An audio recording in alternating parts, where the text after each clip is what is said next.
actually all here to see Zach Zacharias, and Zach is actually the curator of education there with the Museum of Arts and Sciences, and he wrote a book called Florida Forts on the Edge of Empire. So please help me in welcoming Zach Zacharias.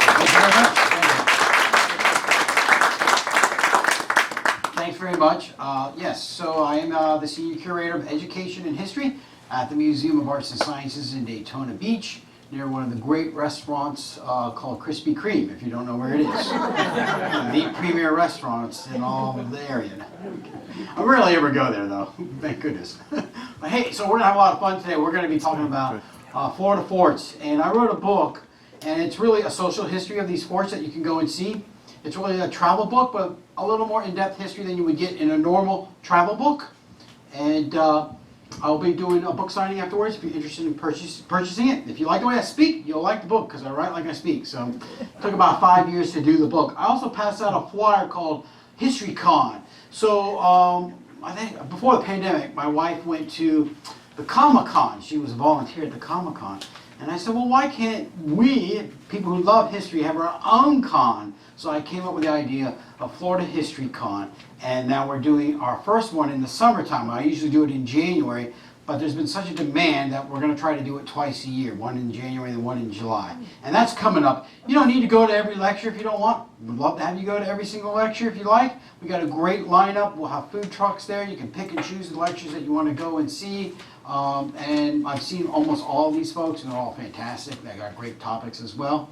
A lot of the history clubs, like this club and West Volusia Historical Society, Halifax, Palm Coast, all the history clubs will be there with outreach tables and artifacts. Some people will dress up, so it's a really great time, and you can kind of see this vast array of history clubs. There'll be other authors there as well, selling books, history books, as long as it's on Florida. That's kind of the only requirement. So it'll be a really good time. And then, of course, the galleries will be open. So I am a native of Florida. I was born and raised in what some people call South New York, which is Miami. Almost all my friends' parents were from New York. Almost all of them where I grew up. I grew up in a part of Miami called Kendall, Coral Gables. And my dad had moved from Chicago when he was probably like 15 years old in the Depression. He moved down there. Moved to Miami Beach. My mom moved when she was 3 years old from Cleveland. And they met down there. That's how I was born and raised in Miami. So I think I've seen snow 6 times in my entire life. Now, I'm kind of one of these guys who want to go on vacation. I'm like, I gotta go see snow. I want to see snow. And of course, this is the warmest winter we've ever had. There's no snow. The slopes are just completely ice, and there's no skiing. I'm like, oh man, this is terrible. Anyway, but then the next week, yeah, there's like a huge blizzard. But anyway, so it's a huge novelty for me. How did I get the idea for this book? Well, it's kind of interesting. I'm always, since I really specialize in Florida history for the museum, C.C. and Hyatt Brown have this vast collection of the largest and most significant collection of historical Florida landscapes pretty much in the world. And they have about 2,800 paintings roughly. I don't know how many exactly anymore. If you haven't been there, it is an absolutely fantastic museum. The building's amazing. But before that building and that museum was built, the C.C. and Hyatt Brown Museum of Art, they had put together an exhibition of these paintings, of the oil paintings, and they put it in the big changing gallery. And there were several oil paintings of forts. And it triggered in my idea, like I didn't know so many artists had painted not just forts in St. Augustine, but kind of all over. And I thought, well, maybe I'll do a presentation. I'll start researching about forts in Florida. And what I found out is that you are living in the land of forts. Some 400 of them, probably more than any other state in the Union. The thing is, there's only about 13 of those 400 that you can actually go to. And those are all in the book. So 200 of those alone were Seminole War forts. So anyway, I went out and I did a presentation at the Port Orange Library on, Florida forts. I put together this PowerPoint. And I did it. It was packed. I mean, it was just huge. I couldn't believe how many people showed up. I said, well, this must be an interesting topic for people. And afterwards, a couple people came and said, hey, can I buy the book? Can I buy your book? I'm like, I don't have a book. I thought, oh, well, that's a good idea. And then they're like, can I buy your PowerPoint? And they were so desperate. I'm like, I'll buy your PowerPoint. I'm like, no, you can't buy the PowerPoint. So then I set on like a 5-year journey because I have children to raise and things like that. And finally, when the pandemic hit, I was like 80% done with it. When the pandemic hit, I actually had time, because we were home for so long, to finish the book. Bad time to market a book, because you can't really go out and promote it that well back then, at that point. But now it's getting a lot better. So that's sort of how I got the book done. So anyway, so we're going to take a geographic tour and kind of go all around. If we get time, we'll go all the way up. We'll start at like the north of Jacksonville. We'll go all the way out, and then come all the way up the west coast if we have time. And none of these histories are a complete history of any one of these forts. Some of these forts could be their own hour lecture. So we're just going to kind of give you an overview. So the artwork is done by an artist friend of mine named Rick Canizero, and he did the cover for me. He's out of Palm Coast. I do have a website in case you're interested, and that is obviously Fort Worth, Kansas. He does this kind of almost comic style art that I love. There's the Museum of Arts and Sciences. If you've never been to it, it is one of the largest museums in the Southeast of a general museum. It is an accredited museum. We're going through a reaccreditation right now every 10 years. Only 4% of the museums in the nation are accredited, so there's Smithsonian affiliate as well. So it's quite an honor to have one of those in our community. So it's a really great place. Oh, by the way, next week is a big week for me because I'm setting up this huge exhibit called Tech Savvy. Now, how many of you are tech savvy? Of course, nobody's going to raise their hand. But this Tech Savvy starts in 1890, and it goes all the way to the 1990s. It starts with gramophones, and we go to tube radios and transistor radios and old telephones and typewriters and old computers, and then it ends with the iPod. So that's going to open up in about a week or so. And so we've been working on that for almost a year. So you may want to come by and check out Tech Savvy because it is an exhibit on nostalgia. So there's a phone in there that you all will be very familiar with. It's called the rotary phone. Remember trying to dial it as fast as you could? You get that busy signal. I tell that to my kids. I mean, they're my staff. To me, they're kids. They're in their 20s, right? And they're like, busy signal? What's that mean? And then, your parents would go, get off the phone. Well, you can't do that. Your kids got cell phones, just go outside, on the cell phone, right? That's what my kids do. All right, so we're going to get in the car. We're going to drive about 95 miles an hour up I-95 so we stay pace with all the traffic.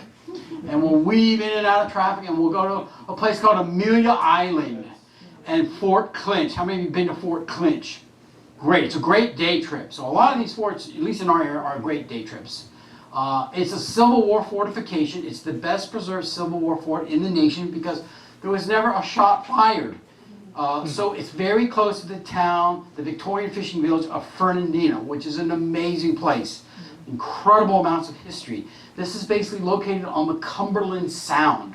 So across, when you look out over the fort, you're looking into Georgia on the Cumberland Island, where I actually took my honeymoon a long time ago. And I'm the only one B&B there owned by the Carnegies. So it's named after Duncan L. Clinch, who was a Seminole War hero. When the Civil War broke out, this fort was not completed. They only had 2 of the 5 bastions completed. And it really was not even, there was nobody even manning the fort. So the Confederate militia in the area, the Fernandina Volunteers, just basically walked in and took over the fort. And it was begun with slave labor, but when it ends, or when the war is finished, it's going to be completed by free labor and people who are paid. So you'll see different layers of bricks. Every fort that we will visit is either a national park or a state park, and the vistas are all beautiful. I mean, it's just stunning places, that they're all very well preserved. The construction began in 1847. It was occupied by about 1,500 troops. So the Confederates basically they put sand batteries on Cumberland Island, and they put other, cannon emplacements within the sand dunes, and then they waited to see what was going to happen. Well, the Union decided to do this, what's called the Southern Blockade. The Atlantic Squadron was going to blockade all the ports that they could. And so they don't want, people breaking the blockade and bringing in supplies. And so the Union is going to come down, and they're going to leave in South Carolina and around Hilton Head. The Union controls it. They're going to come under Admiral DuPont. He's going to come with a huge fleet. And this site is the largest place, or the largest site of the largest amphibious assault in American history up until the invasion of Cuba in 1898. And it happened right here in crazy old Florida. Something like 28 gunboats, like 2,000 Union Marines are going to come down and try to take over, and they're expecting a big battle, a huge fight at this fort. And let me turn this on. There we go. And so it's a beautiful place. So here's the Cumberland Sound. There's Cumberland, Georgia, Cumberland Island. And then, of course, you see the freighter coming in. The Civil War was the last of the ancient wars and the first of the modern wars. So if you go there, this is a really interesting juxtaposition. You know, when you have, Salvador Dali loved to put things next to each other that had nothing to do with each other, or something that were kind of opposites. But here you have the old Civil War fort. And then up there in Georgia, you see those white buildings up there? Those are nuclear submarine base hangars. That is Kings Bay Nuclear Submarine Base. So you have the oldest technology, and then you got the most modern killing machines on Earth right there. And if you're lucky enough to go there, sometimes you might see one of these black behemoths coming down through the Sound, which is pretty amazing. So the fort. So Robert E. Lee himself, he came in and inspected the whole fortification site, and he said, "You know what? This is a quote. Maybe the enemy will be so kind as to wait for us. Meaning we're not ready." So he orders a complete evacuation just before the fleet arrives of these 28 gunboats and support ships. And then a slave goes out onto the beach, waves a white flag, and says that they've left. And this fort is really going to become very important in Florida's history. Because if you were a slave and you were on the St. Johns River, the St. Johns River was your place to freedom if you could get all the way downriver, which is north, because it flows north, to Fort Clinch, and you would be freed. And then you could come back and fight as a slave. Now, so that happens. So not in these huge groups, but small numbers of slaves that were at these plantations on the St. Johns River started escaping and waving down gunboats or getting in small craft or walking to Fernandina so they could get to that fort and be free. Not to Jacksonville. That was a Confederate town. And of course the Union invaded that several times. So not a shot was ever fired. The Union took it over, and then they began to complete the fort, which was pretty interesting. There's the original road. All troops left in 1869, and then the fort goes on what's called caretaker status, like one person taking care of it. A huge structure, so they usually fall into dilapidation. During the Spanish-American War, they had to get all the rattlesnakes out of the building and get all the weeds out, and they kind of reoccupied it for the Spanish-American War. They had some troops there as well. During World War II, the Coast Guard was there, and they were patrolling the beaches for any U-boats or any saboteurs who might be coming off the U-boats onto a place maybe like Ponte Verde, which actually did. And then it's one of the oldest state parks, 1935. It's absolutely huge place. The cannons are original. That's Fort Clinch. So no lengthy text panels. You're not forced into a tour. You're not forced to walk through the gift shop and leave through the gift shop. Sometimes you go to a place and you're like, oh boy, you can't go through it unless you go with a tour guide, not here. It's really a great place. They have extensive storytelling by reenactors, usually one day a month. So it's a really, really awesome place. There's the stinky paper mill on the top of this composition here. And then there's the fort. It looks very ghostly. And then another ghostly image in front of it. When I was there, because I visited every fort, I never thought I was going to be able to get to every single fort. I'll tell you that story in a little bit. But I was down in like the casement, and I heard this huge foghorn, and everybody was running up to the top of the gun deck. And so I ran up there, and here's this black nuclear-powered submarine. I'd never seen one in my life because these are very secure bases, right? And there's like 2 Coast Guard cutters on each side with these guys with these big machine guns riding out there. And then there was a lady not too far from me on the top gun deck, and she was crying really hard.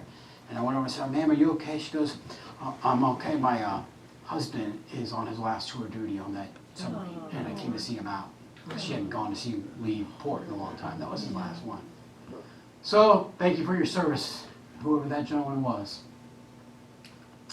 So we come down 95 a little bit now to North Jacksonville, and we go to Fort Caroline. Anybody been to Fort Caroline? This is a replica fort. They actually don't know where the real fort is. It could be in the middle of the St. Johns River by now. There actually is some new documentation coming up that it actually might be located in Georgia on a different river. Possibly, you know, there's some evidence for that. We don't know, but don't tell the Chamber of Commerce in Jacksonville that. So this is really the first battle for empire. So believe it or not, you actually might be from Spanish Florida, because Spanish Florida was claimed from the Dry Tortugas all the way to Nova Scotia. That was La Florida. And so they had all this land, but a lot of the European powers, you know, they fought over economics, religious reasons, you know, territorial, and they didn't always respect. If they weren't there, we're going to settle there. So the French come into the St. Johns River. These are Huguenots or Huguenots. These are people that are being persecuted for their, you know, for being basically heretics, especially if you're a Spanish Catholic, and at that time. And so they come over these, they come and they set up this, not a colony, but a settlement, which is different than a colony. Colony is you make money and you can send it back. It's a money-making operation. Settlement is we're here for good. That's what this was. So these French come in here, they find this high bluff 5 miles up the St. Johns River, and they have a settlement there. And they make a fort, they name it Fort Charles or Fort Caroline after the king. And you know, they make some thatched huts, and you know, there's a couple hundred of them. And when the men get there, affected men mostly, they get a fever. What fever do you think they get? Just yell it out if you know it. Yellow fever. Malaria, yellow fever, scarlet. This is a more devastating fever.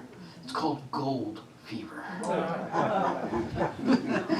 So instead of making a sustainable settlement, or we want to call it a colony, whatever you want to call it, they're out scouring into Georgia and looking for gold and precious metals, but there are none in Florida, because pretty much every time you pick up a rock, guess what? It's a piece of limestone, unless it's been traded down. And some of these Timucuans, we don't really know their true name, the first true natives, they may have had some precious metals, and that's where they got the fever. And plus, they sent the wrong type of colonists. They didn't send a whole lot of farmers and carpenters and blacksmiths. They sent a lot of aristocrats and soldiers. They weren't really the best type of settlers you wanted to send when you were trying to build a new life in a new world. And so these Timucuans in the area basically were at war with each other, and were always trying to use the French and the Spanish basically to rub each other out. So these Huguenots came in 1564, about 200 of them, under the leadership of René de Laudonnière, and it lasts basically about a year, and it's obliterated by the Spanish. Now, how did the Spanish know they were there? Well, the Timucuans are constantly, you know, playing one European power off the other, and so some of these Huguenots the soldiers get kind of like, oh boy, this is the worst thing we've ever done in our lives, and they take one of the ships. And they go on the account. So when you go on the account, it means you're going to be a pirate. And well, I guess they're spotted by Spanish patrols, and then now they know all the French are here, right? They follow them back, and they realize, oh boy, the French are on our land that was given to us by the Pope. This is our land. And so the Spanish are going to send one of the greatest conquistadors, Pedro Menendez de Avilés. Here is a very detailed, accurate portrait of the way he actually looked. Well, we don't really know that, but. And then here is a very beautiful but romantic Fort Caroline, shown in a very romantic medieval village. It's an engraving, and it probably looked nothing like that, because it was a triangular, primitive wood stockade fort with thatched huts. But artists in Europe were very desperate to show, you know, scenes of what the New World was like.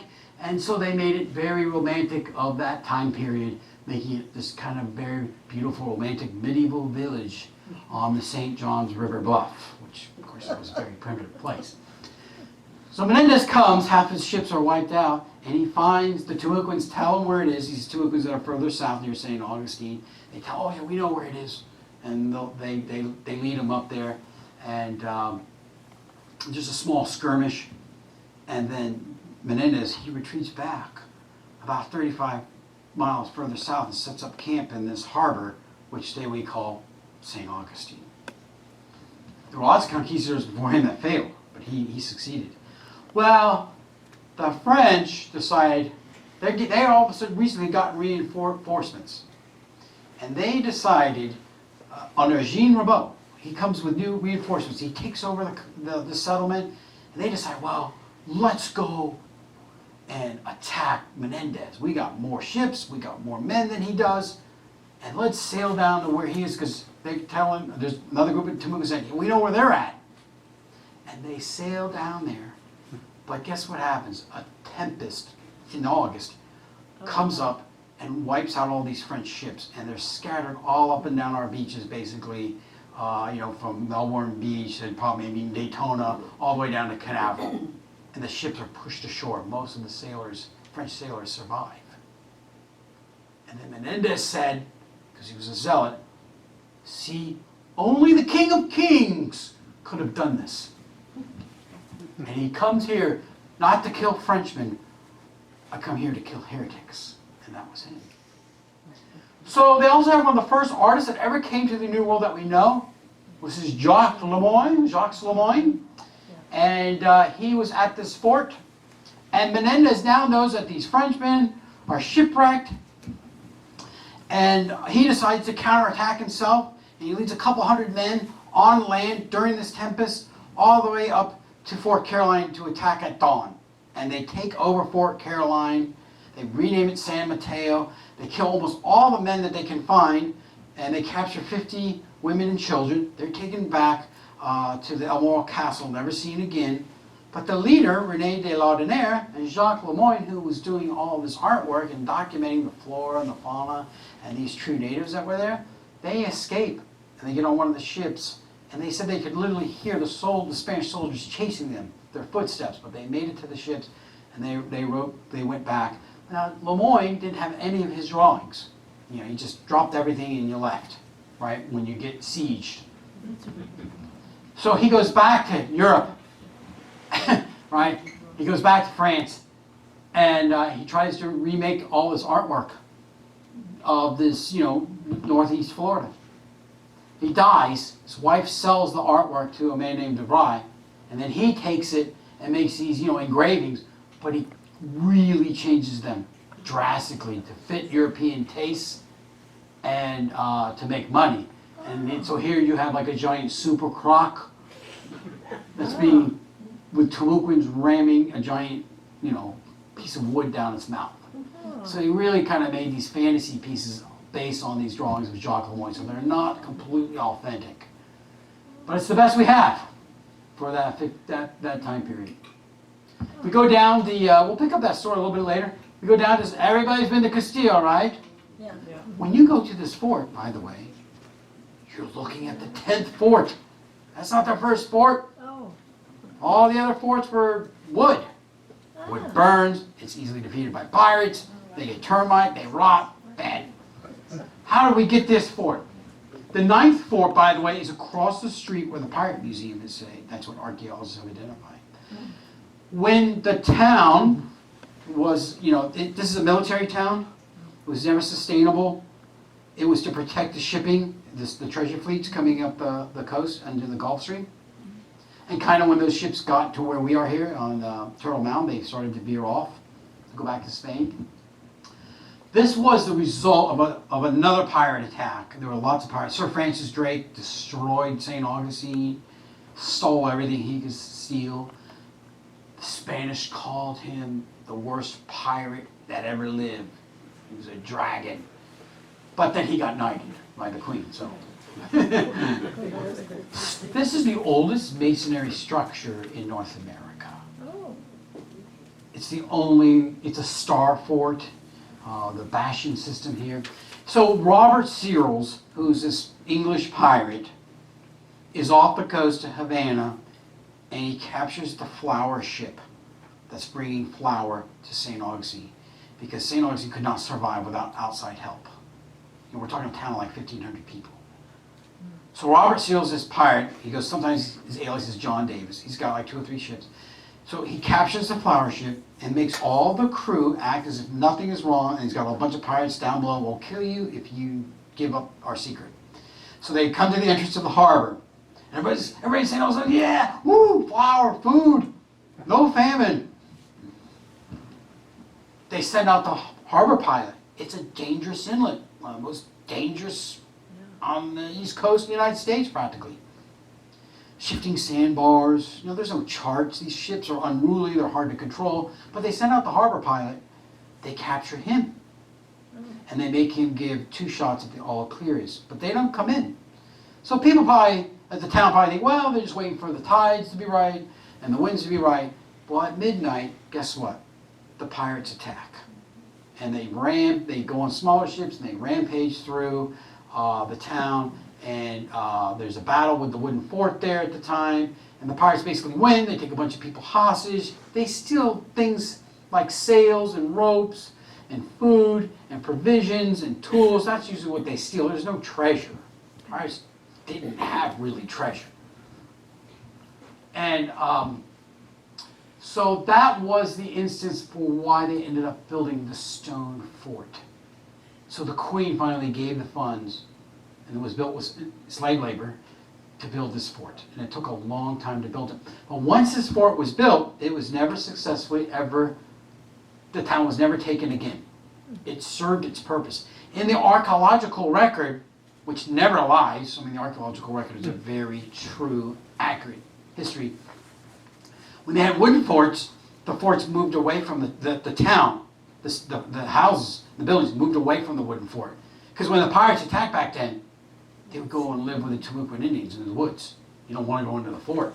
It's easily taken. But once the stone fort is built, then the town moved back really close to the fort, so that when the pirates do come, or the English, all 1,500 of us can run in there and live in there for 6 weeks while the siege is going on. This is a place where there was siege warfare like you see in Europe in the movies, where there's they dig trenches and they got within 100 yards, firing cannons all through the day and even through the night, besieging the fort. But it was never taken again.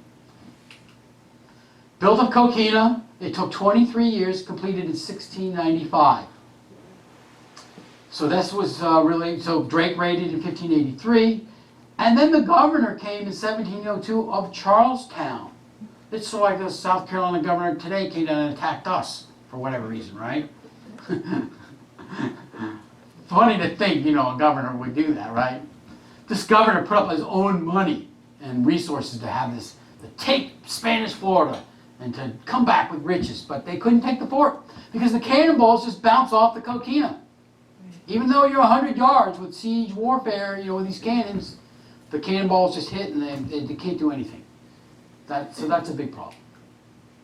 Then in 1740, James Oglethorpe, the founder of Georgia, he comes in another one of these European wars that starts over there and it comes over here, called the War of Jenkins' Ear. And that failed. Same deal. They besieged the fort for 6 weeks. The cannonballs just bounce off, and they can't take it either. The British take it over for 20 years, in 1763 to 1783. And they make some improvements, but there's no battles. And then when the United States takes it over, when we have some of these forts, and we don't know what to do with them, we turn them into a federal prison. And this became a federal prison, and the name was changed to Fort Marion. And General Marion was a Civil War hero. And Chief Osceola was there. His real name was, they believe, was Roberts, right? His last name was Roberts. And then the Civil War comes. Well, this is a very sympathetic town in the Confederacy. It is a Confederate stronghold. And it's on caretaker status with one Union soldier. And the Confederate militia there is called the St. Augustine Blues. And they march up to the fort. And Sergeant Douglas is the caretaker. And the leader of the St. Augustine Blues says, I got all my troops here. We're taking the fort. It's ours. We seceded. This is now property of the Confederacy. And Sergeant Douglas goes, no, I'm not giving you the fort. And I always like to play this out in a little reenactment. And I can see the leader of the St. Louis goes, I got a whole army here. There's one of you. Here's the sergeant. I'm not giving you the fort. Here's the St. Augustine Blues guy. Let me repeat this. I got a whole army here of militia, and there's one of you. Sergeant Douglas. Well, okay. I'll give you the fort, but you have to write me a receipt for it, and I'll give you the fort. So the leader of the St. Augustine Blues writes him a receipt, and you can see, and they march in and take the fort without a shot, and you can see that receipt in the Army archives today. I believe you can even see it online. But remember that Admiral guy, DuPont, that I told you about at Fort Clinch? He's coming down the coast, taking every fort he can, and he parks off the inlet there. And then the Confederacy, you know, the St. Augustine Blues say, we better get out of here. And then, you know, so not too long after that, they moved all the cannons out to other battlefields. And then the St. Augustine Blues eventually moved out after a period of time. And they seek the refuge of a little town. They retreated to a little town called New Smyrna Beach. That's where they sought refuge from Admiral DuPont. And then remained in Union hands for the rest of the time period. Fort Marion, Geronimo was supposed to be kept there, but many of his wives were kept there, and many of the people from his tribe were kept there when they were captured and when they gave up. Unfortunately, it was a bad part of American history. They split off Geronimo and some of his war leaders, and they were diverted to another fort called Fort Pickens in Pensacola. And he said, see, you broke another promise. You said you wouldn't break up our families. Well, one of Geronimo's wives had the first known documented baby at the fort, and it was named Marion. Marion Geronimo.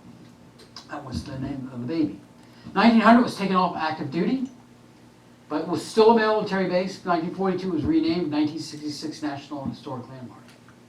There's some of Geronimo's folks there. And then one of the last uses, let me get to this painting. So in the Brown collection, I said there were a lot of these beautiful paintings that inspired me to do the book. And this was Frank Henry Shapley. And he was handpicked by Henry Flagler to be one of the artists in residence at the big, grand Ponce de Leon Hotel in St. Augustine, where these art studios. And he was sort of like a topographical painter. He painted very realistically, some small oil paintings that you could take home, treasure, almost like that oil on canvas that you could take home easy, you know, on the train. You wouldn't have a painting this big on vacation and try to lug it around, right? So a lot of these painters painted small watercolors or oils that you can take home. So this is actually a very small. And he's from the Boston area, and he was a marine painter, painted a lot of marine scenes. And they painted what they liked, and so he kind of paints this. I mean, landscape to me always has a romantic feel to me. I'm like, if I want to be standing there looking at that in real life, then to me it's a romantic painting. And so they always have a romantic feel. Done in the wintertime, because that's when these artists came down to the colony, the artist colony there. And then the fort was always a very common subject to be painted as well. So it's a very beautiful scene, great reflection in the water. Your eye just kind of comes down this way, all the way down to the fort. And here's the last use. It was turned into a golf course. So Henry Flagler thought that golf was a passing fad. So when you go to the big Ponce de Leon Hotel, which is, now Flagler College, you had to have things to do. So you could go to the artist studios on Friday night, maybe buy a painting for all these super wealthy people from the north that had made so much money in the Industrial Revolution, and now they're coming down here for warm weather and a sportsman's paradise. And so he built three holes on the green grounds of the Castillo, which was at that time Fort Marion, and you played it 3 times to play 9 holes. And the fort was considered a hazard, sort of like a sand trap. So you could be a soldier and all of a sudden it's...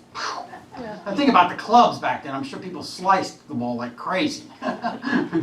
And the great thing about the Gilded Age is that women's lives were changing so much for the better as well, and they were able to start to participate, sadly, in bicycle riding, which was considered by some to have been an evil thing for them to do, and play golf. So they were getting to participate, and their lives were changing. That's a whole other lecture, a whole other story for another time, though.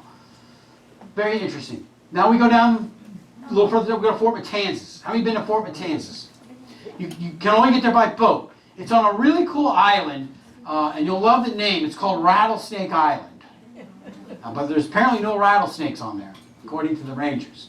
My wife was a professional archaeologist, and she dug there one summer. She dug the trash pile. And this fort was originally wooden. And what is its purpose? Its purpose is that river to protect the entrance of Matanzas River so that pirates can't go up the back door and sneak attack St. Augustine. And that's the reason it was there. Now, the original wooden one was attacked by pirates and destroyed, but the pirate attack was repelled eventually on St. Augustine. And they would put somebody, in a canoe or a run, and they would run up and alert. If you were to serve at the fort in the Spanish era, you had to be at least 13 years old. Are you 13 yet? No, you wouldn't be old enough. And you had to have 2 teeth. One on the top, one on the bottom, so you could pull that powder keg and load, like gunpowder into the rifle. It has 2 original cannons. It shot one shot in anger. It was plaster. It was painted red at one point. And it protected a very shallow, dangerous inlet that big ships could not really get into. But remember I was telling you about those shipwrecked Frenchmen? This is how it got its name. Well, Timucuan had alerted Menendez that white people were walking up the beach. And Menendez said, well, where? And they were headed towards this inlet. So Menendez took his soldiers, about 100 of them, and he met the Frenchmen in 2 groups eventually coming up the beach. And one of them was the new leader, a guy named Jean Ribault, who had taken over from René de Laudonnière. And Ribault said, oh, no, the way we treat people, he'll treat us with respect. He'll give us he'll give us quarter. And then he, people didn't know how to swim back then, right? So he ferried everybody over this dangerous inlet. And then he took them all behind the sand dunes and cut off pretty much everybody's head except for 12 people. And that's how it got its name, Inlet of Slaughters, Matanzas. He even killed Jean Ribault, who was now that leader of the Fort Caroline when he replaced de Laudonnière. And he apparently put his head on a spike and took it all the way back to St. Augustine. Now, why did he do that? Well, there's some speculation about that. There were a lot more Frenchmen than there were Spanish soldiers, and maybe there could have been a revolt. Plus, they just landed, and where are you going to get the water and the food? So he thought, I come here to kill you as heretics and not Frenchmen. So he killed them in the name of God, and that's how he probably justified it. We don't really know why. Those bodies have never been found either. A lot has been written about that. Rattlesnake Island. There's an artist's rendition of the wooden fort. Now it's a tourist attraction, even in the Victorian times when you came down to St. Augustine and you stayed for the season. You could take an excursion down to Fort Matanzas. It got hit by lightning eventually and it split apart. It was in bad shape. And then in 1924, if you never thought Calvin Coolidge ever did anything good, well, he gave money to restore the fort. I don't know that much about Calvin Coolidge, but this is a photo from 1916. Usually there were 6 men on rotation. In the British time, when they took it over, you were on a 10-year duty down there. You might say, to your wife and kids, I'll be back in 10 years. I'm on being deployed 20 miles south of here. Anybody been to Fort Christmas? Cool place. Replica Fort. There are no original Seminole War forts. There were about 200 of them. Some of them don't even have names. We don't know where the locations are, but we have a lot of towns named after them. Fort Myers, Fort Meade, Fort Drum, Fort Pierce, Fort Christmas. And this was, the way they did the Seminole forts is about 20 miles apart from each other during the Second Seminole War. So if you were lost from your detachment, you would be one day's walk to safety to the next fort. So let's just say Fort Mellon, which was in Sanford, and then the next fort over would have been Fort Lane, and then the next fort over would have been Fort Christmas. And then they just kind of made these supply forts. This is really pretty amazing. 50 wagons, it's in the middle of nowhere. Because the Seminoles were guerrilla war fighters. They hit and run bush and then they leave the area. So they were always chasing them. there weren't more than 5,000 souls of the Seminoles. 40,000 troops couldn't dislodge 2,000 warriors. But they also had the Black Seminole with them as well. And the Black Seminoles, the United States Army underestimated because they had a lot to fight for, didn't they? Because they could be sold back into slavery. Now, we don't always know the relationship that they actually had with the Seminoles, but they had to pledge military allegiance to them. So, it was built on Christmas Day, and they only stayed 6 weeks. All this effort to 50 wagons, 20,000 rations, 20 bridges, 7 causeways, and then they stay 6 weeks. And they abandoned the fort because the Seminoles had moved out of the area, down to the Fort Pierce area. And then, in 1976, the Army Corps of Engineers built a replica fort. It's off of State Road 50. It's a really neat place. You can go there. So it was basically a supply depot. The surgeon who was there kept a nice log of his time there. It was really pretty interesting. They left 80 soldiers, but eventually, the real fort is about 2 miles from their own private property. So that's not the original location. How many have been to Fort Jefferson? 2 hands go up. Because this is your life homework duty now. This is your assignment at some point in your life. You got to go here. This is the one fort that I thought I was never going to get to. It's 70 miles due west of Key West. Not south, because otherwise it'd be like Cuban waters. Due west. And it's 7 islands, sometimes 11 islands, depending on the water. So this is the largest brick structure, I think, still in the Western Hemisphere. Like 24 million bricks to build this. They never finished it. It was at 440 of those giant Civil War cannons, and they only put in 140. Everything had to be brought in from Key West. The water, the food, the bricks, everything. Built with slave labor, usually a gentleman's agreement, because it could be in the contract from Congress, but it's usually done under the table. And it was a Union fort. It never changed hands. And when you don't know what to do with it, you turn it into a what? Prison. Federal prison. And this was for Union misfits, or this was a Union prison for people who got in trouble in the Union Army. You were sent down to the Dry Tortugas or to Fort Jefferson. But this is more than that. This is a show of muscle to Europe. It's to protect that shipping coming out of the Mississippi into the Gulf. Plus, we don't want it to fall into foreign hands. It's like an extension of that all-famous Monroe Doctrine. You see that ship right there? That's the Yankee Freedom. It's no ordinary ship, because its nickname is absolutely fantastic. It's called the Vomit Comet. So when I was starting to research the book, I still had children in school. And when you have children in school, your vacation usually follows the school calendar. And then I have a summer camp that I run at the museum. And so I always took my vacation in August. Oh, you're talking true tropics here, right? Yeah. So a lot of times I go to these places in August. I don't always recommend that, but I don't have to do that anymore because they're in college now. So we were going to camp at Bahia Honda. We had a pop-up camper. But we didn't have the money at that time because it's kind of expensive. It's like $150 a person to go. They only take 300 people a day. You've got to make a reservation in advance. I go and I talk to the captain. I go, so what was the weather like yesterday? He goes, it's one of the worst days of the year we had yesterday. Everybody was throwing up. I'm like, oh, God. When we go down. But let me tell you how we got there. Well, we went down to the Keys. We didn't have the money. Before we went, I had taken my son down to Miami to show him where I grew up, show him my high school, all that stuff. And we were just going to go to Bahia Honda and hang out in the Keys, but not go to Fort Jefferson. We just really couldn't afford it. But while I'm down in South Beach about 2 weeks before we're going on this big vacation, we're riding bikes on South Beach, me and my son. He's probably like 13 years old at the time.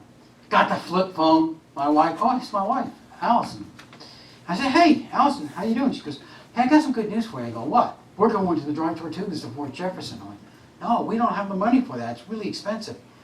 Well,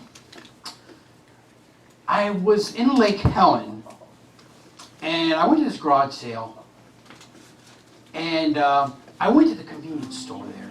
It's an old beat-up convenience store. And they had these new $20 scratch-off cards. They just were issued. And I bought their first one, and I won $1,500. We're going to the right, we're doing this. Little I know, I had to go to Castleberry to catch that joker. Well, when we get to the dock, so I talked to the captain, before, the day before when we went down there. And I said, well, we were running late on the day of our trip, and I decided that I better get some Dramamine, because I haven't been out 70 miles in the ocean I'm even on a cruise ship, but something, that's like 50, 40 feet long. So I go to CVS, I grab Dramamine, right, so I don't get seasick. And I said, well, kind of big, I'll take 2.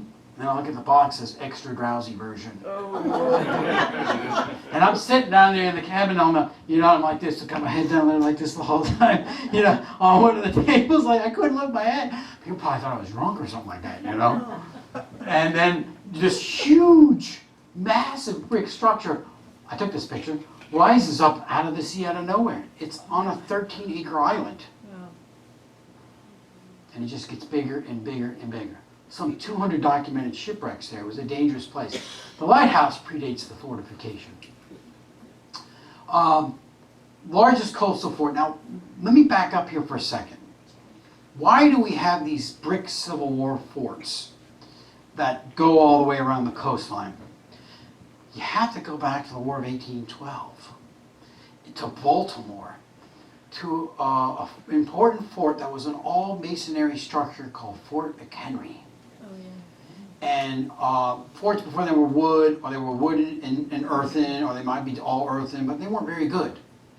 And there was a gentleman sitting in a canoe, and he was a poet, and he was a lawyer as well, and he saw this battle rage from a distance on this very rainy, stormy, foggy night as the British bombarded Fort McHenry, and he was writing down this poem. And one of the things that he said, he says, well, what banner will yet wave in the morning as the bombs bursted in air over the fort? And the next morning, he was so nervous, he didn't know if the British banner would be up there or this huge American flag they had built, or its own. And when the fog cleared, the American banner was there. That set off, ideas for the American government that we can't be invaded anymore, and we got to get rid of these kind of wood and earth forts, and we need a different system of forts, a third system, a third type of fort, all masonry. And then that's what ended up happening. Except in the Civil War, they came out with new shells that were like pointed and they spun out, and that kind of ended that. So you're getting a lot of new technology in the Civil War. There's the boat. There's a book on this. It's a little dry. But I love social history, and I try to find the little nuggets that make, I think the book interesting. And one of them is about the surgeon who was there, Dr. Holder. Yeah, there's a couple doctors there. Dr. Holder was the surgeon there. And when you're on a 13-acre island, you can go stir crazy, right? And I think maybe he slipped into what we call a twilight zone. He took that, so the moat is there, right? He went and caught a 13-foot shark, captured it, put it in the moat. He didn't feed it for 2 weeks. And on a certain Sunday, he was going to have a spectacle. And he instructed one of the prisoners, a guy named Fat Charlie, to go and find the biggest, fattest cat that you can find, because they had a rat problem on the island. So they had a lot of cats. And on this certain Sunday after church, we're going to feed that cat to the shark. So there's all these people, everybody's up there, like 1,000 prisoners, and all, feed the shark. And Fat Charlie, I could just see it, lifts up that big fat cat. Here comes the shark. He's on the top gun deck, and he heaves the shark over the gun deck down into the water, right in front of that shark, and it absolutely terrified the daylights out of the shark and swam the other way as fast as it could. This is well documented.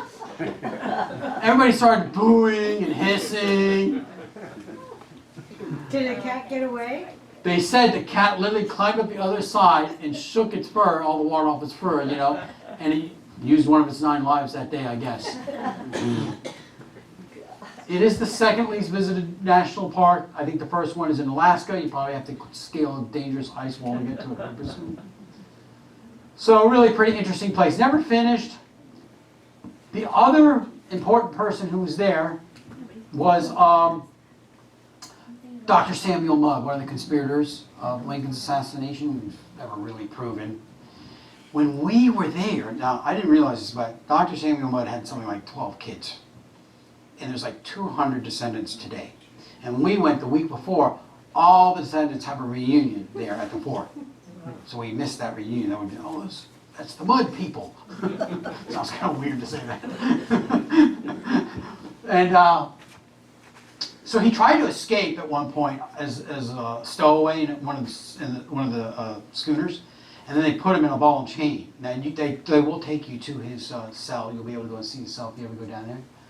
And really pretty interesting. Franklin Roosevelt visited this fort as well, and named it a national monument. One of the last ships, or one of the last interesting pieces that happened here is there was a certain battleship that recoaled there because they used it as a coaling station. It has a deep water port, and that ship you might have heard of. It's called the Uss Maine, and that was the last time anybody on Earth saw that ship alive. There he is. So he helped out the Dr. Holder when there was a huge yellow fever outbreak, and then he was pardoned by President Andrew Johnson and let go. So, and then the fort went on to caretaker status and fell into dilapidation. It's actually not in very good shape right now. Think about how harsh that environment is. And then another visitor was there, a sportsman who came to Florida as a sport. He lived in Key West for 9 years. Hemingway. And then Hemingway was interviewed because he got shipwrecked on the Dry Tortugas at the fort.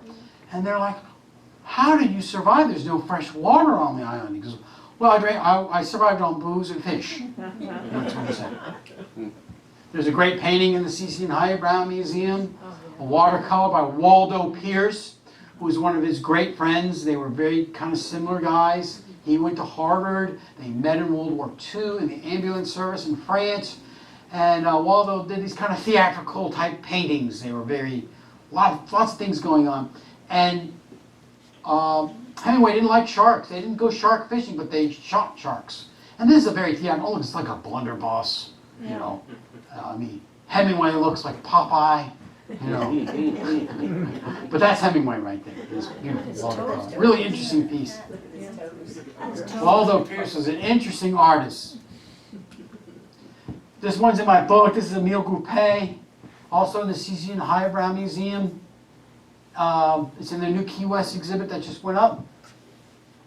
And he was considered the 20th century's America's greatest impressionistic painter. You can see the brush strokes.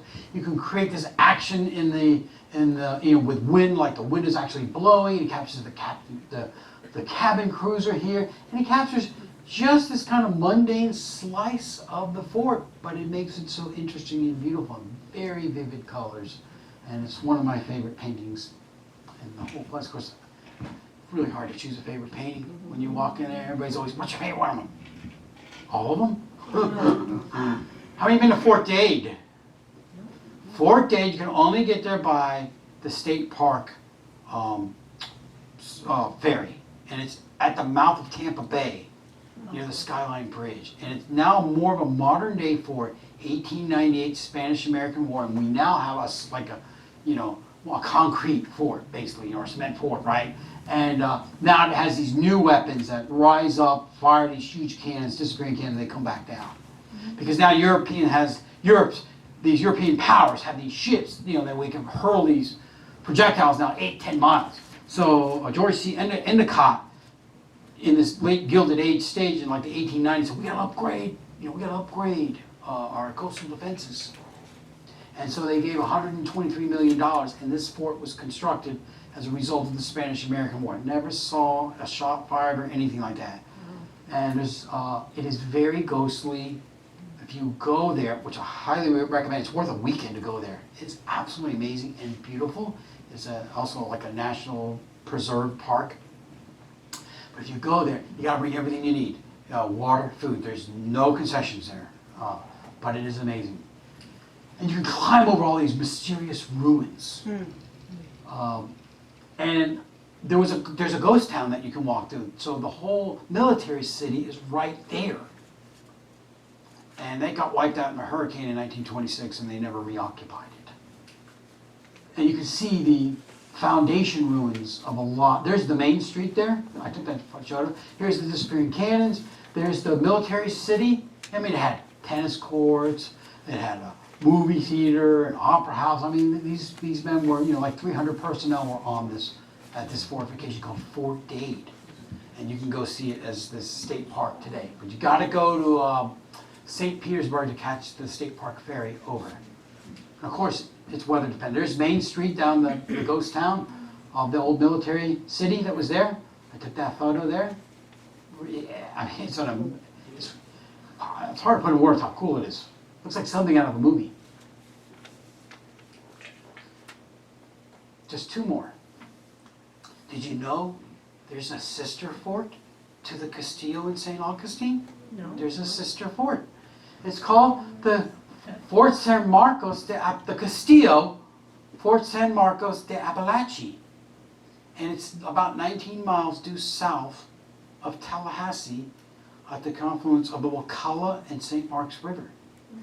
Because, remember I told you St. Augustine can't support itself? Yeah. Well, the breadbasket for St. Augustine is up there in that Appalachian region where you get all that orange clay now, and those Appalachian natives were making all this food, and they were Christianizing them, and they would take it down to this port and move a lot of that food down across, around Florida. That was one of the ports. So they needed to protect it from pirates. So the first fort that was made of wood, and it was burned by French pirates. And the priest who was at the fort decided that when the pirates came up to the fort, he was going to talk some sense into them and reason with them, and they killed him and then basically burned the fort and killed everybody. Then they built another wood. What was really funny is, because sometimes history, you gotta laugh at it because sometimes it's so tragic. The original fort, they painted it to make it look like it was a stone fort, even though it was made of cabbage palms. Right? It's pretty ingenious. Yeah, they painted it like, they painted it white so it looked up. Then the second fort got hit by a hurricane, everybody was killed. Then they built a stone fort out of limestone, the local limestone there, not coquina. And this was a huge place for empire, really, building. This man here, a true ruffian. At 12 years old, he fled Maryland, and he went to go fight. He was a Tory. He went to go fight for the British in Pensacola when there was a war going on, right? And then he got thrown out of the British Army for being insubordinate. He's a kid, right? And he's walking back to Maryland, and he gets picked up by the local Seminoles and is now being raised in the Seminole tribe. He learns the language, marries a prominent chief's daughter, and his name is William Augustus Bowles. And he has this ingenious idea that he is going to take all of Florida and he's going to wrestle it away from Spain and make a utopian society for all the southern Native American tribes. And they can all come to Florida and he'll be the king and the director of them all. Right? And that's his portrait up there. But, oh, by the way, he was also a comedian, and he actually spent time in New York as a comedian. And he was a painter. He was kind of a Renaissance guy. And he was a pirate as well. And then he was also king of Florida. He called his new empire in Florida the state of Muskogee, and it had its own flag. And it had its own navy. And he orchestrated a lot of the young warriors to go and fight Spain and the United States. And that fort that I just showed you, he took it over. It was a stone fort. Quite amazing, because the Native Americans didn't do siege warfare, and they sieged that fort for 6 weeks, and then the Spanish commander of the fort gave up. This was a huge embarrassment to the Spanish here in Florida. Eventually, in Pensacola, the Spanish governor in West Florida is going to come up with a much bigger army and flotilla and take the fort back. Eventually, Spain puts out a reward. 1,500 kegs of rum will lead us to his capture. eventually some Seminoles gave up, and you could get money as well, and they gave, he was basically ratted out by some other tribesmen, and he was eventually captured. It's a long story. I'd do a whole hour talk on him. There is a museum there today. You can walk among the ruins. And then there's these two gentlemen named Robert Ambrister and Alexander Arbuthnot. These were Englishmen, and they were believed to be like these mercenary soldiers, but they were actually traitors, and they were trying to help. They believed, the United States government believed that, that he was supplying they were supplying arms and compelling the Seminoles to fight against the United States and cross over into Georgia and raid and all, and then raid the Spanish and stuff like that. It was just a big mess. Well, President Andrew Jackson, he basically came into Florida and raided Spanish Florida, and he took over that fort. He took it away from the Spanish. And then he captured out in the hinterlands these two Englishmen. And he had his own kind of rural tribunal set up. And they went to court. He had a court for them to try them if they were, causing all these problems. And his own tribunal found them innocent, but he overruled them and said they were guilty. And he shot one by firing squad and hung the other one from his own ship. This almost caused a war with England. Many papers in England were calling for England to go to war with the United States over this. In the middle of nowhere, Florida. Still is. Last one, Fort Pickens. How many have been to Fort Pickens? Really beautiful place. If you've not been to the beaches in Pensacola, you're missing something, because it is an incredible beach. All that sand is erosion material from the Appalachian Mountains. This fort, it's on the barrier island. It's one of the only times the United States government built a fort, not on the mainland, but on the barrier island.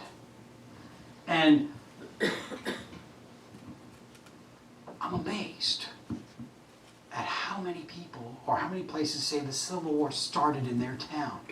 Because you're always told, South Carolina, Fort Sumter, well, Pensacola would disagree with you on that. Cape Hatteras, they disagree with you on that too. Pensacola's the land of forts. Deepwater port, very important naval base there where you can build ships, repair ships. This guy, Captain William Henry Chase, builds the fort. It's one of those forts they funded. And the road out on the barrier island dead ends into the fort. Beautiful, beautiful place. And so when the war breaks out, there's this other fort there called Fort Barrancas. And there's about 40, maybe 60 Union soldiers in there. One of them is Lieutenant Slimmer. They go into that fort, and then this militia comes and says, we want that fort. And then this little skirmish breaks out. And then Lieutenant Slimmer, who's for the Union, decides, hey, maybe I better not stay in Fort Barrancas. Maybe I better go out to the barrier island where it's a much bigger fort. It's been on caretaker status, it's been abandoned. He goes out there and takes the big, colossal Fort Pickens and uses it as the stronghold for the Union. These are going to see action in the Civil War. A lot of these forts didn't see action. This is going to see big, big action. And the first Civil War battle, big one, takes place here. Really interesting place. So now the Union of about 80 men are on Fort Pickens. They're trying to prep it for war, and then all of a sudden, about 10,000 Confederates pour into Pensacola, and they take over all the forts and the naval base, and they're now facing 80 men at Fort Pickens. Well, when Lincoln, they said, well, we won't fire on you as long as you don't reinforce. Well, when Lincoln is elected, Lincoln says, we're reinforcing Fort Pickens. They start to land a lot more troops there and ships and armaments there, and they start to basically fortify the barrier island called Santa Rosa. General Braxton Bragg is the Confederate general who's in charge of this 8,000 to 10,000 troops, now all entrenched on the mainland of Pensacola. Harper's Weekly documented the Civil War. It's the first war that was kind of brought into your living room where you could get these engravings, and this is called Fort Pickens. And so this is done. Let me see if I got an image here. Let's see. Let me back up here. Let's see if I can get this. All right, let me get to this image first. This is the only known image engraving that we know done by a woman by Harper's Weekly. This is Mrs. Lieutenant Gilman, and her husband must have been stationed there, and she did the sketch.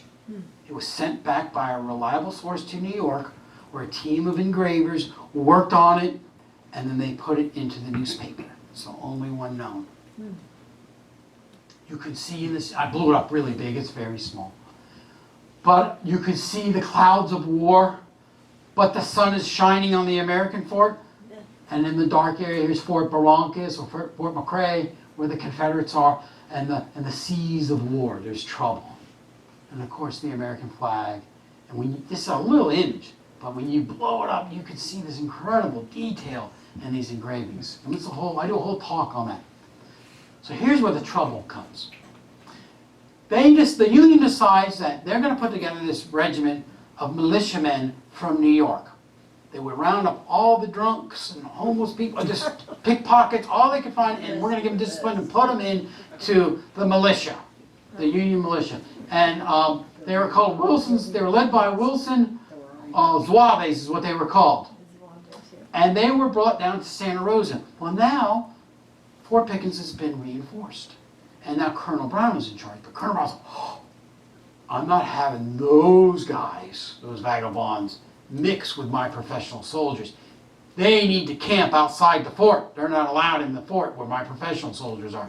So they camp about a mile east of the fort. Something unusual happens in here, though. Night operations. Never happens in the Civil War. Sun goes down, war ends. Not like today, where you start at night. The Union had gone over to that naval yard because the Confederacy was outfitting the ship called the Judah to make it into like a pirate ship. And it was going to raid Union shipping, and they went over and burned it. And then they come back successful. A few people died. You never really know because how many died in these accounts. Here's Harper's Weekly engraving. It came in the paper of this encampment of these ragtag militia called Wilson's Zouaves. Well, the Confederacy, they're pretty ticked. And they're going to get revenge. And they're going to do their own night operations, and they're going to cross over in the middle of the night. And they're going to attack and rout that encampment. And what's really kind of interesting is that these guys were kind of hooligans, and the commandant always said, fire your weapons a couple times. If there's any problems, we'll come out to your rescue. Well, they were doing that as a joke all the time, like crying wolf. So then when they actually were attacked and they're firing their weapons, and they're like, but eventually they realized, okay, something's going on, and then the soldiers poured out, and they eventually repelled it. That was called the Battle of Santa Rosa. It's the first major battle of the Civil War in Florida, and it was pretty big. But Colonel Brown, this is an insult to the flag, and I'm going to get revenge. And let me see if I got that date. Let me just show you this fort. Here's Fort Pickens. Here's the Deepwater, Pensacola. There's the city, there's the naval yard, Fort McCray, Fort Barrancas, all facing, the Union. You got the standoff now. See if I can find the dates. Okay. On November 22nd, November 23rd, Colonel Brown gives the orders to open fire, and he launches 5,000 rounds across the harbor at all those fortifications. Sand embankments all spread up all over the place. He's just barraging the Confederacy. The Confederates launched back about 2,000. It's basically kind of a stalemate. But Fort McCray, with this new technology of the pointed, projectile, it spins when it comes out, the rifled cannon, destroys Fort McCray to the ground. Fort Barrancas was saying they built it up with sand. You can go and visit it today. The red cliffs, the Barrancas. And one of the really interesting observations is that the next day, they said millions of fish rose up into the bay dead from the percussions of the guns. Millions, they said, just everywhere. Because, sound travels so good. The last thing that happened was Geronimo. Remember I said he was going to St. Augustine? He was diverted here. He's coming in on the train in Mobile. And he's like a hero, even though he's a prisoner of war for the United States. He's a folk hero. Thousands of people show up at the Mobile train station just to get a look, And he'd peek through the curtain and he'd wave, people, oh my gosh, there's Geronimo. And so he was really, pretty incredible, he's an Apache. So what ended up happening is that some politicians, some local boosters decided they were going to take Geronimo and say, hey, it's too dangerous for him to go to St. Augustine. There's a lot of disease there. Let's put him here at Fort Pickens. And then the next day in the paper, it says world-class tourist attraction comes to Geronimo, comes to Pensacola, which was pretty sad because they reduced him down to a tourist attraction. And then they've sold tickets to go and see him. So all types of boats were employed to go and see Geronimo. And then you could go and just, there he is, and just looked at him. And they put him to work, pulling weeds, stacking cannonballs, pretty sad. And there he is, right there. Hope you enjoyed the talk today. Thank you very much.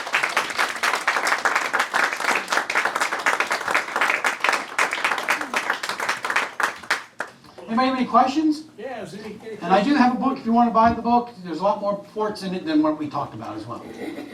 Any questions? Yes. Back.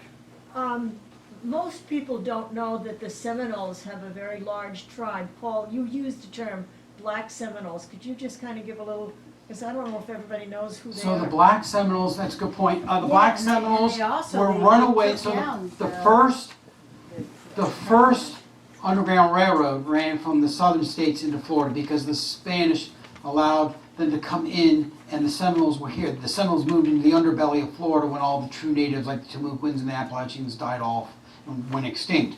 And then they welcomed them into their tribe. They could become full tribe members. They could marry within the tribe, but they were being armed. And in the United States' eyes, these were property because they were chattel, they were subhumans, and they were stolen or they were being hidden, and kept there. Plus they were being armed, which was horribly taboo in American society to arm slaves. And so the runaway black slaves, many of them lived within Black these tribes. Seminoles? They're called the Black Seminoles, yeah. And then, so they fought very ferociously for their freedom. Yes. I understood that the Seminoles took down Andrew Jackson, that they overtook most of his army, and that he had to retreat. That's the history books I read. Well, he didn't fight in the second Seminole War. He started the second Seminole War, but the Seminoles were victorious in most of the battles. Yeah. They were either a stalemate or they won. Because the American troops were fighting on unfamiliar terrain, but Andrew Jackson wasn't in the fighting. He was in the first Seminole War, but not in the second one. The second one is the big one that happened here. So you think of the Seminole War, the first one happened in the Panhandle, pretty much, not all of it. The second one was in our area, Central Florida. The third one was in the Everglades. So the for most second part. one, the Seminoles mostly won. Yeah. They were never conquered. That's why they're called unconquered. Yes. And that's why, and they never That's had a Seminole peace County. treaty. And they never had a peace treaty. And Osceola is the most recognized Native American in the world. So awesome. And there's mountains named after him, and counties, and schools, and all this stuff. And of course, he's the mascot of the Florida State Seminoles, which I'm a graduate of. Yes. I was kind of expecting to hear about some forts along the St. Johns River. The Seminole War forts? Well, maybe, but, knowing that the St. Johns River is a major route So- into Central Florida, that you'd think that there'd be forts. Most of the forts were protecting the coastline, except for the Seminole War forts. So on the St. Johns River, if you go over 40, there was Fort Butler and 2 Fort Volusias. There were 3 forts there. But there's very little known about a lot of these forts. And so there really weren't a lot. There was a couple Civil War battles on the St. John, but they weren't at forts. There weren't many forts on the St. Johns River. There really weren't. St. John's They- is very deep. In most of the action, because the Seminoles were always on the move, the forts moved all the time. Now, Fort Mellon is on the St. Johns River. Fort Lane is on the St. Johns River. So some of them are. but they're basically supply depots. There was a battle at Sanford, the Battle of Fort Mellon, and there was one on Enterprise. So there were forts, but there really a lot of times it's not that much known about them. They're just like, oh, there's very little known about Fort Butler. So that's the one that you would cross over and see. But there were 200 forts all throughout the state, and some 400 documented. But as far as like Spanish forts, they didn't have that. There are no Spanish forts that I know of on the St. James River. Well, join me in thanking Zach Zacharias.